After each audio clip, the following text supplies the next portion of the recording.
Indonesia diguncang bencana gempa bumi di Cianjur, Jawa Barat.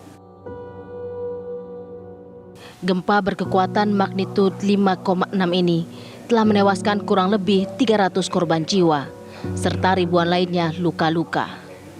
Pencarian korban yang masih dilakukan hingga saat ini menyisakan duka yang mendalam bagi keluarga yang ditinggalkan. Masih banyak keluarga yang menunggu kabar dari saudara mereka yang hilang. Bersama-sama, mereka pun tidur di tenda pengungsian yang dingin, mengharapkan bantuan datang.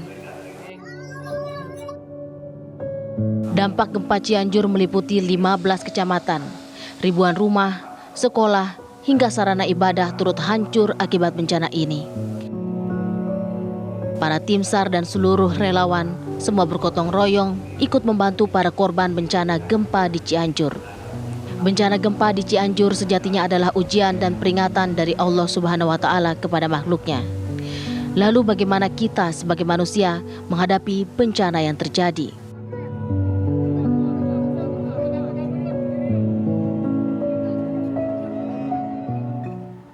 Innalillahi wa inna ilaihi raji'un. Korban semakin terus bertambah. Data terakhir yang dirilis oleh pemerintah melalui BNPB adalah di angka 310 diketahui jiwa ya. Ini meninggal dunia dan diperkirakan masih ada sekitar 24 nyawa lainnya yang hingga kini belum diketahui nasib, dan sama-sama terus berharap, membantu juga doa yang dilantunkan oleh anggota keluarga, mereka bisa diketemukan dalam kondisi selamat dan dalam kondisi yang sehat juga. Amin ya rabbal alamin. Untuk menguatkan kita semua berangkat dari peristiwa yang terjadi di Cianjur, Jawa Barat. Bersama saya pagi ini sudah ada Ustadz Das'at Latif, pendakwah, penceramah. Selamat pagi. Assalamualaikum warahmatullahi wabarakatuh. Ustadz Das'at Latif. Waalaikumsalam warahmatullahi wabarakatuh. Ustadz, terima kasih atas waktunya. Hari Sabtu ini, di akhir pekan ini. Terima kasih. Langsung dari Makassar. Ustadz sehat ya? Alhamdulillah, segala puji bagi Allah. Alhamdulillah, cuaca juga cerah di Makassar, saudara-saudara kita semua. Alhamdulillah, ya. Baik, Ustadz, sebelum kita memberikan semacam tausiah begitu ya, berangkat dari peristiwa yang terjadi, ada baiknya kita update terlebih dahulu Ustadz, bagaimana penanganan di lokasi bencana di Kecamatan Cugenang yang wilayah diketahui paling besar dampaknya dari gempa Cianjur. Ada rekan kami, Agung Prasetyo, di lokasi. Agung, informasi terbaru yang bisa Anda himpun dari lapangan. Ya, Arif Fadil juga pemirsa, ini merupakan hari ke-6 pasca terjadinya gempa. Saat ini juga kami mengabarkan di salah satu posko pengungsian, yaitu yang berada di Desa Gasol. Di sini kami akan memperlihatkan kondisi suasana yang berada di dalam pengungsian. Memang untuk pagi ini informasinya di dalam pengungsian ini dihuni sekitar 50 orang yang isinya memang tidak hanya orang tua tapi juga banyak anak-anak. Untuk memastikan kesehatannya, karena memang cuaca di wilayah Cianjur ini setiap sorenya hujan, dan untuk itu juga dari tim Nakes tenaga kesehatan sering melakukan pengecekan terhadap para pengungsi yang berada di posko-posko. Selain itu juga memang dari pemerintahan menyiapkan rumah sakit lapangan, namun titiknya berbeda dengan di posko kami mengabarkan ini. Dan kami akan mencoba mewawancarai salah satu pengungsi yang berada di lokasi pengungsian ini. Mohon maaf Bu, izin. Selamat pagi Bu. Pagi. Dengan Ibu siapa Bu? Bu Yayan. Di posko pengungsian ini udah berapa kali Bu? Ada seminggu gitu, seminggu kurang.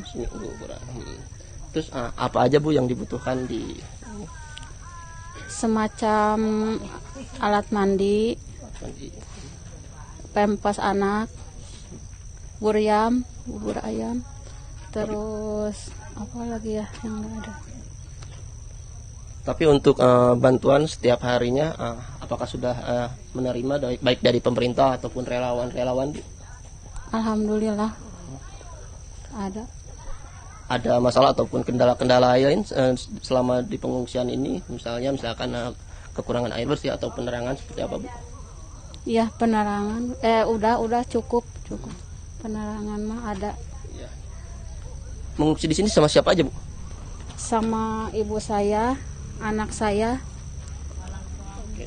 sekeluarga. Alhamdulillah selamat. Alhamdulillah selamat ya, Bu. Selamat. Ya, terima kasih banyak, Ibu. Nah, selain menggambarkan di dalam pengungsian, kami juga memang di tempat posko pengungsian ini ada dapur umum juga. Ini akan memastikan untuk makan para pengungsi. Selamat pagi, Ibu-ibu. Nah, Ibu. Sedang apa nih, Bu? Ini masuk TV ya? Ya, Bu. Malu masuk TV mah. Bu, hari ini masak apa, Bu? Masak nasi, sayur, sama ati ayam. Ayam. Nah, untuk setiap harinya misalkan membutuhkan atau menyiapkan berapa makanan? Enggak tentu. Paling 3 macam. Berapa bungkus, Bu? 100. Oke, siap. Memang untuk selain di dapur umum, untuk di posko pengungsian ini juga ada WC darurat. Memang untuk ini sangat dibutuhkan juga para pengungsi. Selain WC darurat, ada juga musola yang didirikan secara darurat juga, yaitu tenda. Untuk fasilitas ini juga sangat diperlukan atau penting para pengungsi untuk kenyamanannya. Sementara itu, Arif. Agung Prasetyo, terima kasih. Laporan Anda yang menggambarkan situasi di salah satu pengungsian yang ada dan juga kondisi masyarakat korban gempa Cianjur pada pagi hari ini. Saya ingin langsung ke Ustadz Dasat Latif. Ustadz, apa yang bisa disampaikan Ustadz kepada kita semua, khususnya menguatkan juga ketebalan iman meskipun mereka menjadi korban dari musibah atau bencana yang terjadi di Cianjur ini? Ya, pertama saya Dasat Latif bersungkawa atas segala musibah yang menimpa saudara kita di salah satu wilayah Republik Indonesia di Cianjur. Tentu tidak ada orang yang ingin mengalami hal seperti ini. Kita ingin rumah kita baik, keluarga kita rukun, dan lain sebagainya. Semua membayangkan yang indah-indah. Tapi dalam hidup ini bukan hanya nikmat yang ada juga musibah. Apa itu musibah? Pemberian Allah yang kita tidak inginkan, tapi Allah berikan. Itulah musibah. Nah, ketika terjadi musibah seperti ini, tidaklah Allah ujuk-ujuk menurunkannya. Tidak. Allah itu Ar-Rahim, Ar-Rahman, Ar-Rahim. Pengasih dan penyayang. Tidak mungkin Allah yang maha pengasih dan maha penyayang menurunkan bencana itu. Tidak mungkin. Tapi menurut informasi dalam Quran, surah Ar-Rum, itu dijelaskan telah terjadi kerusakan di darat dan di laut akibat ulah tangan-tangan manusia. Jadi Allah tidak mengatakan, saya azab kamu, saya kasih kamu bencana. Tidak, tapi bencana itu diundang oleh manusia. Yang merusaknya adalah tangan-tangan manusia. Apa yang merusaknya? Eksploitasi.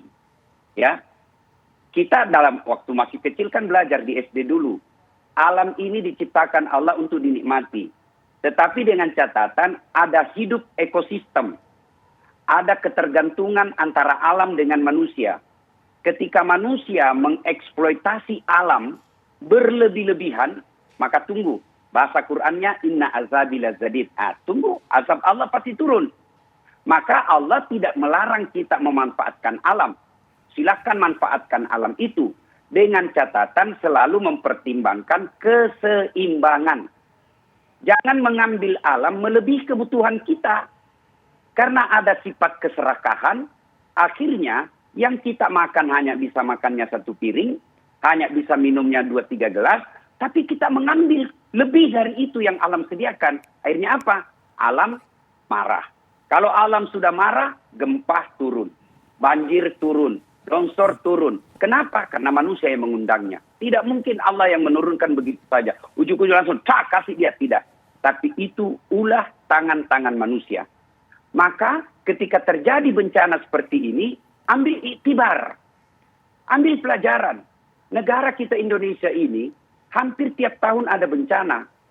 Tapi kok kita tidak mengambil pelajaran dari bencana itu? ahli ekosistem, ahli ekologi, ahli lingkungan hidup sudah menyatakan rawan kita punya lingkungan ini kalau kita tidak pelihara. Tapi kita tidak mengambil peringatan dari para ahli itu.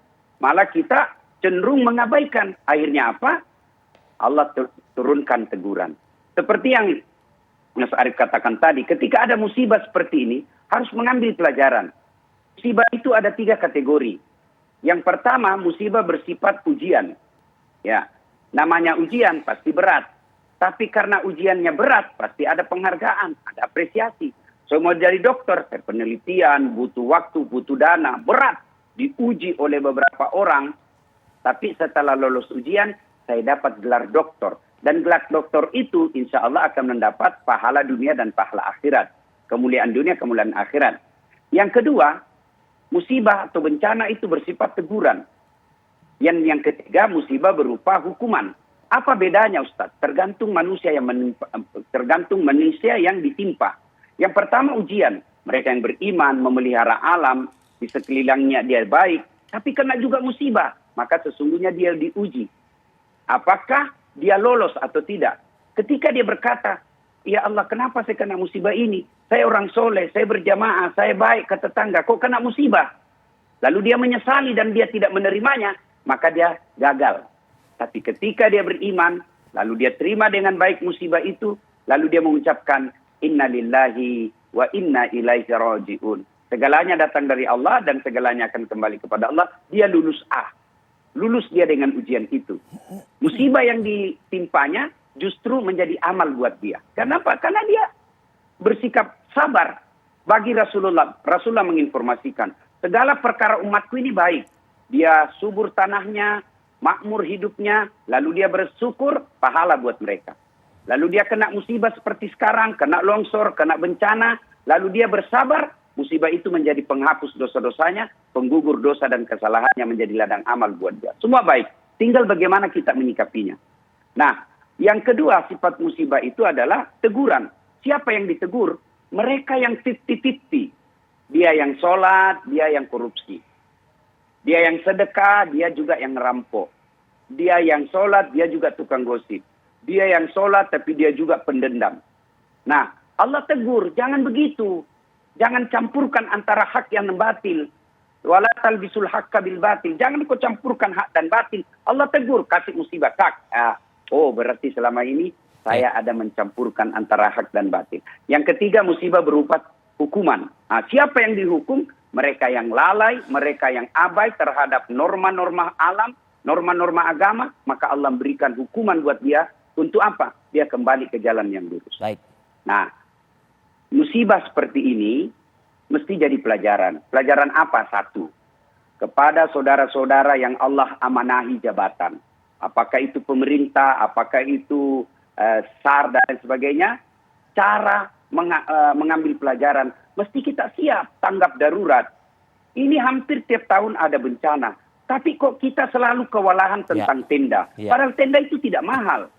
Kenapa saya orang awam. Tapi saya sih punya solusi. Misalnya saya jadi bupati, saya jadi gubernur.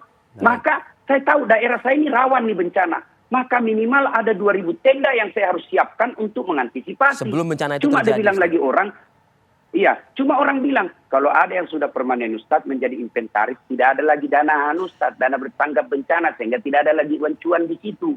Jadi tidak ada mikir-mikir tentang kemanusiaan. Yang dimikir apa yang bisa saya ambil dari bencana ini. Kemudian apa lagi? Mesti yang kedua ada mungkin kita bisa jeda dulu kali Ustadz ya.